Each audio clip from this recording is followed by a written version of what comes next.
नमस्कार, मी विलास आव्हाड. आपण पाहताय AV9 एक्सप्रेस. मित्रांनो, आपला तो बाब्या दुसऱ्याचं ते कार्ट ही मन अगदी सटीक बसते.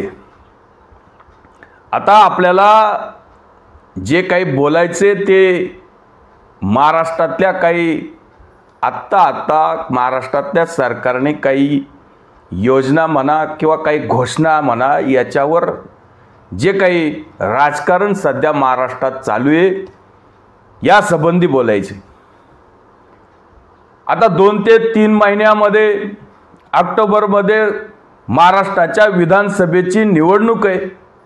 निवडणूक अगदी तोंडावर आहे. महाराष्ट्रामध्ये महाविकास आघाडी, महायुती असा सामना आहे. इकडे 3 पक्ष, इकडे 3 पक्ष, बाकी तिघांमध्ये लोक पाहतील. त्याच्यामध्ये अनेक पक्ष, वेगवेगळ्या प्रकारचे त्या तिघांचे मित्रपक्ष पण आहेत. पण एक समोरासमोर महाविकास आघाडी आहे, महायुती आहे.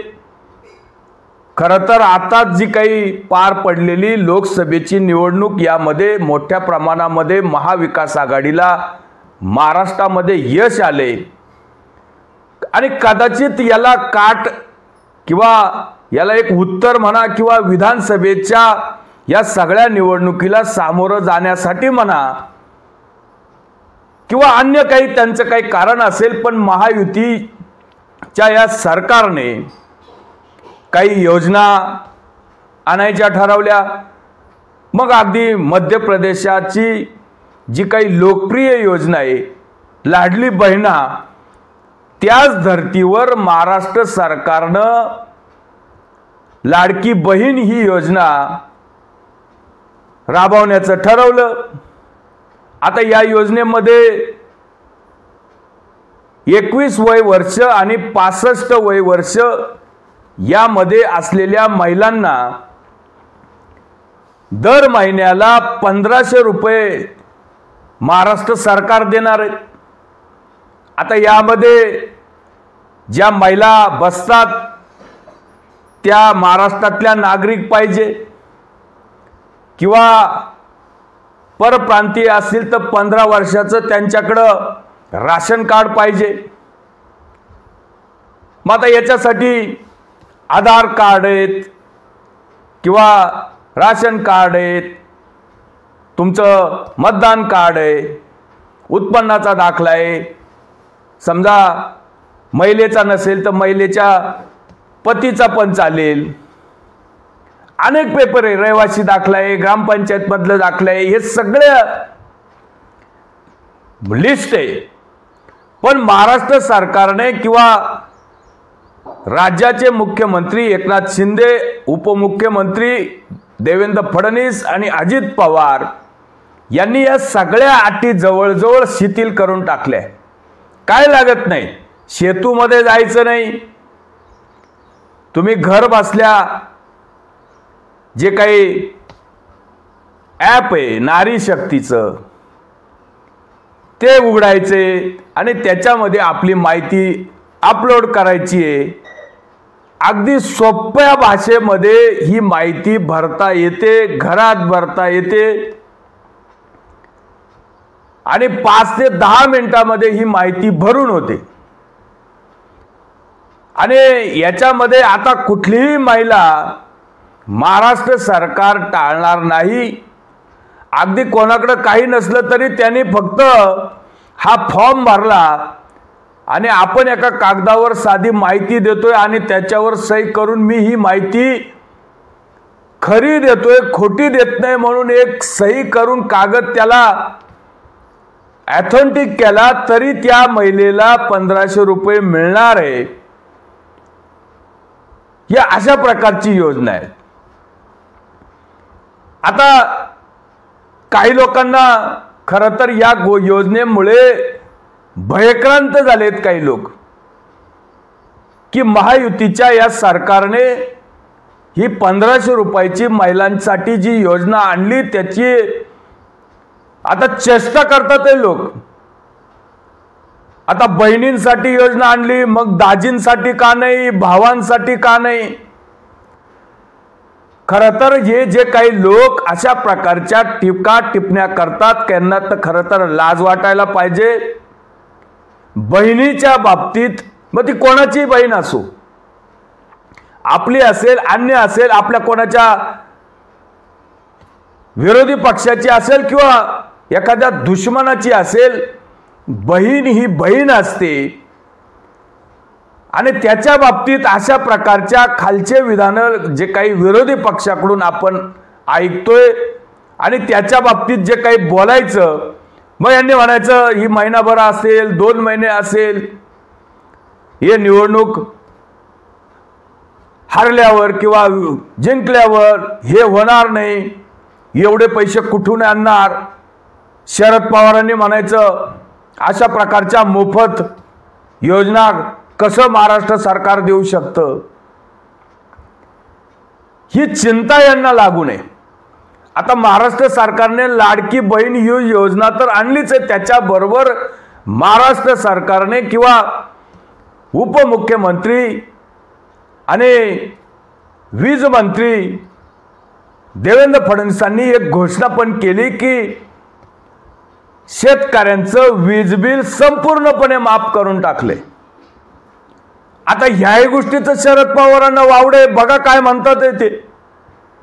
त्यांनी जाहीर केलं की विजेचं बिल फुकट. आता फुकट बिल झाल्याच्या नंतर मोर्चा चालू केल्याच्या नंतर कोण जाणार आहे मोर्चा बंद करायला? येईल पाणी बाहेर पडेल, जाईल तुमच्या जमिनीतनं. 10-15 वर्षाच्या नंतर पूर्णबाजू म्हणतील की वाव जाण्याची जमीन होती, पण आमची जमीन शाश्वत झाली आणि आमचे उत्पादन घेतलं. त्यांचं भवितव्य हे उद्ध्वस्त करायचे नसेल तर हे फक्ताचे निर्णय हे हिताचे नसते. तेव्हा शरद पवारांचं असं म्हणणं आहे की तुम्ही जर सगळंच मोफत द्यायला लागले तर लोक, शेतकरी कशाला मोटर बंद करायला जातील? रात्रंदिवस मोटर चालेल, मग किती बिल येईल? मग हे एवढं सगळं सरकारने सोसायचं, कुठून आणायचा पैसा? खरं तर लोकसभेच्या निवडणुकीच्या वेळेस शरद पवारांच्या समोर, शरद पवारांच्या बरोबर राहुल गांधी खटाखट खटाखट खटाखट दर महिन्याला 8,500 देण्याचं आश्वासन वाटीत होते.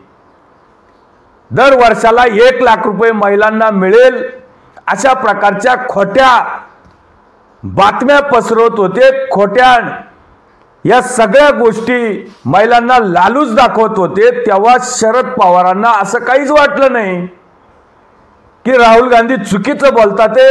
राहुल गांधी आता हा हे पैसे कुठून आणणार आहे? पण काही नाही, आपला तो बाब्या, दुसऱ्याचं ते कार्ट. कधीतरी युपीएच्या सरकारमध्ये शरद पवार कृषी मंत्री होते, त्यावेळेस 70,000 कोटीची जी काही शेतकरी कर्जमाफी झाली. आजही शरद पवार त्या गोष्टीचा उल्लेख करतात, मोठ्या अभिमानाने करतात. जसं काही मोठं शरद पवारांनी खूप काही मदत शेतकऱ्यांना केली. दर 3-4 महिन्याने PM किसान निधी शेतकऱ्यांच्या खात्यात जमा होतोय. दर 3-4 महिन्याने 20,000 कोटी शेतकऱ्यांच्या खात्यात जमा होतात. आज प्रत्येक शेतकऱ्यांनी कमीत कमी 15-15, 17-17 हप्ते घेऊन झाले.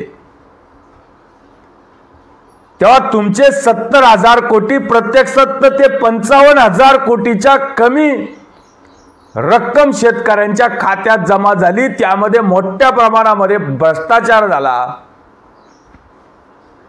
कारण लोकांना कर्ज, गोरगरिबांना बँकच माहित नाही, बँकेचं खातं नाही आणि गरिबांना बँकेमध्ये प्रवेश सुद्धा नव्हता. काँग्रेस आणि युपीएच्या शासनामध्ये नरेंद्र मोदींनी 2014 मध्ये लोकांचे बँक खाते उघडून घेतले आणि प्रत्येक झिरो बॅलन्स ठेवून सुद्धा खाते उघडून घेतले आणि या सगळ्या योजनांचा फायदा डायरेक्ट बेनिफिट डीबीटी मार्फत सरकारने केंद्र सरकारने देण्यास सुरुवात केली। या सगळ्या मधले जे काही दलाल होते या दलालांना याचा त्रास झाला, कारण राजीव गांधी म्हणायचे की मी 1 रुपया पाठवला तर खाली 15 पैसे पोचतात, म्हणजे 85 पैसे चोरले जातात। आणि नरेंद्र मोदींनी हे डायरेक्ट बेनिफिट लोकांचे खाते उघडून ज्या योजना असतील 1 रुपया पाठवला तर 1 रुपया त्या लाभार्थीच्या खात्यात जमा होतो। या दलालांना नरेंद्र मोदी कसे आवडतील? नरेंद्र मोदींना शिव्या द्यायला सुरुवात केली बघ यांनी, कारण यांची दुकानं बंद झाली। खरं तर शरद पवार अशा योजनांचे विरोधी असतील हे आता समजलं। शेतकऱ्यांचं वीज बिल माफ केलं, काय शरद पवारांच्या पोटात दुखण्याचं कारण आहे? गोर गरीब महिलांना 1500 रुपये महिना जर सरकार देत असेल, जर तुम्ही काही 15 पैसे सुद्धा कधी दिले नाही, तुम्हाला वाईट वाटण्याचं काय कारण आहे? तुम्ही शेतकरी विरोधी आहेत का? तुम्ही कर्ज माफी एकदा दिली, त्याची टिमकी तुम्ही आज 15 वर्ष सुद्धा मिरवतात की आम्ही शेतकऱ्यांसाठी हे केलं, आम्ही ते केलं, ते केलं, इतके हजार दिले। 155 पट नरेंद्र मोदींनी शेतकऱ्यांसाठी देऊन झाले, पण आपला तो बाब्या आणि दुसऱ्याचं ते कार्ट, अशा प्रकारची प्रवृत्ती आपण बघतोय। खरं तर विरोधी पक्ष या सरकारकडे सातत्याने मागत होते की शेतकऱ्यांचं वीज बिल माफ करा, शेतकऱ्यांचं वीज बिल माफ करा। मग केलं त्यांनी, एकनाथ शिंदे सरकारने केलं, फडणवीस सरकारने केलं, आणि पवार सरकारने केलं। मग तुमच्या पोटात दुखण्याचं काय कारण आहे? तुम्हाला शेतकऱ्यांच्या फक्त जखमेवर मीठ सोडायचं दिसतं। जर राज्य सरकारने शेतकऱ्यांचं कृषी पंपांचं वीज बिल माफ केलं असेल तर तुम्हाला त्रास होण्याचं काय कारण आहे? या घोषणांचं विरोधी पक्षांनी पण स्वागत केलं पाहिजे होतं, पण काही नाही। मग आता तुम्ही इथून पैसे कुठून आणणार आहे? तुम्हाला घेणं देणंच काय सरकारमध्ये? ते उद्या तुम्ही निवडून आले तर तुम्हाला द्यावं लागेल।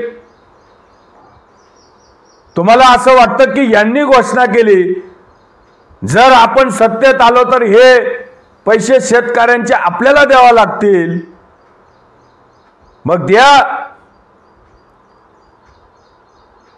त्याच्यामुळे यांना याच्या पोटामध्ये आता वायगाळा येतोय। यांना असं वाटतं की उद्या आपण सत्तेत आलो तर ह्या योजना बंद करता येणार नाही। लाडकी बहीण ही योजना या सरकारने दिली आणि लोकांच्या खात्यात 2-2 महिन्याचे पैसे आले। नवीन येणाऱ्या सरकारला सुद्धा ही योजना चालवावी लागणार आहे। शेतकरी कुठलेही वीज पंपाचं बिल भरणार नाहीये। नवीन येणाऱ्या सरकारला सुद्धा या घोषणेचं पालन करावं लागणार आहे। खरी गेम इथे, खरी मेक इथे। त्याच्यामुळे शेतकऱ्यांच्या बाबतीत फक्त आव आणायचा की आम्ही शेतकऱ्यांबरोबर आहे, आम्ही यांच्या बरोबर आहे। टमाट्याचे बाजार वाढले की म्हणायचे नाही नाही, गरिबांच्या थाळीतला टमाटा गेला, कांद्याचे बाजार वाढले की गरिबांच्या थाळीतला कांदा गेला। फक्त राजकारणासाठी राजकारण करायचं।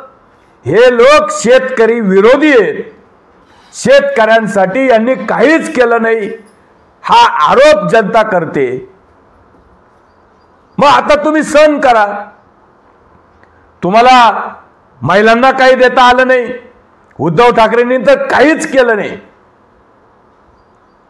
काय घोषणा, अंगठा दिला 2 लाख रुपये, पण त्याच्या अगोदर सुद्धा देवेंद्र फडणवीसांनी कर्जमाफी दिली होती. देवेंद्र फडणवीसांनी थोड्या अटी ठेवल्या म्हणून त्यांच्यावर टीका होते. बाकी देवेंद्र फडणवीसांनी सुद्धा शेतकऱ्यांची कर्जमाफी केलेली आहे. हे विसरून कसं चालेल? आणि उद्धव ठाकरेंनी आल्यावर 2 लाखापर्यंत जी काही कर्जमाफी दिली आणि अंगठा दिला की कर्जमाफी, याचा मोठ्या प्रमाणात घोटाळे झालेले. पण या गोष्टीकडे लक्ष कुणी देत नाही. ठीक आहे, शेतकऱ्यांच्या बाबतीत चांगल्या गोष्टी होत्या, त्याला चांगलं म्हटलं पाहिजे, पण देवेंद्र फडणवीसांनी काही केलं नाही, हे दादांत खोटे. आणि उद्धव ठाकरेंनी दुसरी गोष्ट म्हणजे शेतकऱ्यांच्या बांधावर आता जे काही जाण्याचं जे काही फोटो सेशन चालू आहे, कोणालाही काही रिलीफ 2.5 वर्षात मिळाली नाही. आता बाकी फोटो सेशन सुरू आहे. हे सगळं विधानसभेच्या निवडणुकीसाठी सुरू आहेत, हे सुद्धा लक्षात येईल. आणि योजनांचा पाऊस, मग हे यांच्या सरकारमध्ये, ते त्यांच्या सरकारमध्ये. खरं तर कोणी योजना कोणती आणायची, काय योजना आणायची, तिला फंड कुठून आणायचा, पैसा कुठून आणायचा, हा ठरवतील महायुतीचे लोक.